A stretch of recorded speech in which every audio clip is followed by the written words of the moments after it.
হ্যাঁ হ্যালো, কী অবস্থা সবার? আজ আমি এই ভিডিওতে বলবো কীভাবে আপনি একজন ভিডিও এডিটর হিসাবে টাকা পয়সা ইনকাম করতে পারেন। তাহলে চলুন শুরু করা যাক।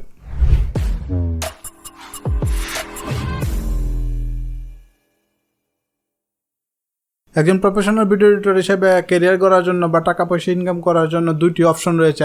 এক, ফ্রিল্যান্সিং; দুই, জব। ভিডিও এডিটর হিসেবে জব এবং ফ্রিল্যান্সিং এই দুই সেক্টরে আমার এক্সপিরিয়েন্স রয়েছে। তো ভিডিও এডিটর হিসেবে আমার ক্যারিয়ার শুরু হয় দুটো লোকাল কোম্পানিতে চাকরি করার মাধ্যমে। আমি 1 বছর দুইটা লোকাল কোম্পানিতে, 6 মাস দুইটা লোকাল কোম্পানিতে চাকরি করি। ফ্রিল্যান্সিং হলো মুক্ত পেশা। সহজভাবে বললে কোনো ব্যক্তি বা কোম্পানি আন্ডারে না থাকে বিভিন্ন ক্লায়েন্টের সাথে ডিরেক্টলি প্রজেক্ট বেস স্বাধীনভাবে কাজ করা হলো ফ্রিল্যান্সিং। ফ্রিল্যান্সিং করার জন্য ডিফারেন্ট ওয়ে আছে। প্রথমে আছে ফ্রিল্যান্সিং ওয়েবসাইট। ফ্রিল্যান্সিং ওয়েবসাইটগুলোতে বেশিরভাগ ভিডিও এডিটর ফ্রিল্যান্সিং করে থাকে। ফ্রিল্যান্সিং ওয়েবসাইটগুলোর মধ্যে রয়েছে Fiverr, Upwork, People Per Hour, freelancer.com ইত্যাদি। ফাইবারে ফ্রিল্যান্সিং করার জন্য প্রথমে আপনাকে অ্যাকাউন্ট তৈরি করতে হবে। অ্যাকাউন্ট তৈরি করার পরে গিগ তৈরি করতে হবে এবং প্রাইজিং করতে হবে। প্রাইজিং করার পরে ফাইবার একটা অপশন আছে যে বায়ার রিকোয়েস্ট সেন্ড করা। আপওয়ার্ক এটার বলে বিট। বায়ার রিকোয়েস্ট সেন্ড করতে হবে।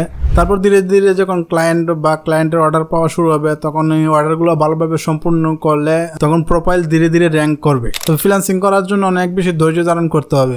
চার্জ লিস্টে তারাই এগিয়ে আছে যারা অনেকদিন যাবৎ মার্কেট প্লেসে লেগে আছে। ফ্রিল্যান্সিং মার্কেট প্লেসে যদি কাজ না পাওয়া যায় তাহলে ডিরেক্টলি ক্লায়েন্ট চুজ করতে হবে। তবে ডিরেক্টলি ক্লায়েন্ট চুজ করার আগে অবশ্যই একটি ভালো পোর্টফোলিও বানাতে হবে।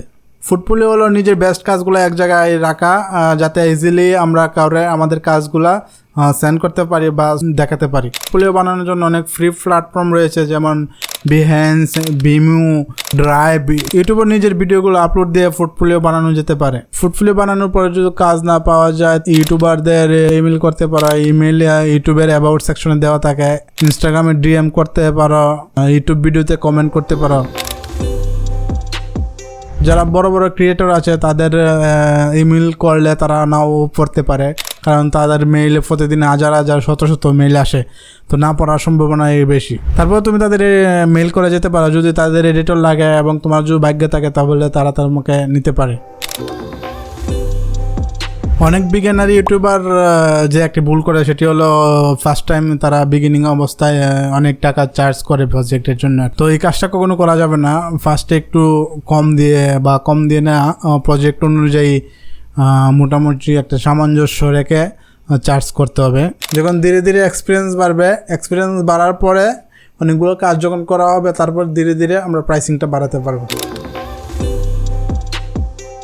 তারপর আরেকটা বিষয় আছে যে নতুন অবস্থায় বেশিরভাগ এই প্রবলেমটা দেখা যায়। অনেক সময় অনেকে নিজের পরিচিত অনেকে ফ্রি কাজ করতে চায়। এই ভুলটা কখনো করা যাবে না, ঠিক আছে? নিজের কাজ পরিশ্রম সময়ের জন্য সবসময় চার্জ করতে হবে। ফ্রি কারো কাজ করা যাবে না। আমরা অনেকে জানি যারা ভিডিও এডিটর হিসেবে সকাল 10টা থেকে বিকেল 5টা পর্যন্ত জব করে, তারা মোটামুটি একটা ভালো অ্যামাউন্টের স্যালারি পায়। এডিটর হিসেবে জব করলে সবচেয়ে বড় যে সুবিধাটি সেটা হলো মাস শেষে একটি ফিক্সড স্যালারি পাওয়া যায়। প্রতিদিন ওয়ার্ক ফ্লো আপডেট থাকবে। এডিটিংয়ে ট্রেন্ডিং এখন কী চলতেছে তা তুমি নিজে নিজে ডিসকভার করবে এবং নতুন নতুন কাজ শিখতে থাকবে। চাকরি করলে মাস্ট প্রতিদিন কাজ থাকবে এবং তোমার প্রতিদিন কাজ করতে হবে, যেটা মোটামুটি একটা সুবিধা। প্রতিদিন কাজ করলে অনেক এক্সপিরিয়েন্স হবে, অনেক নতুন কিছু শেখা যাবে। যখন তুমি একজন ভিডিও এডিটর হিসেবে জব করতে যাবে, তখন তোমার শিক্ষাগত যোগ্যতা, এক্সপিরিয়েন্স, তোমার পোর্টফোলিও, কোন সফটওয়্যারে তোমার স্কিল আছে, এই সবগুলোই চেক করবে। ভিডিও এডিটর হিসেবে জব করা তুলনামূলকভাবে কঠিন। কোম্পানির অনেক রিকোয়ারমেন্ট থাকে। চাকরি করলে ফিক্সড যে টাইমটা আছে 10টা থেকে 5টা, অনেক সময় বস এটাকে বাড়িয়ে 10টা থেকে 10টা, এবং কি ওভার টাইমও করতে হয় অনেক সময়। ভিডিও এডিটিং খুবই ক্রিয়েটিভ এবং টাইম কনজিউমিং। অনেক সময় বেশি ওয়ার্কলোডের কারণে আমাদের ক্রিয়েটিভ মাইন্ড ব্লকেজ হয়ে যায়।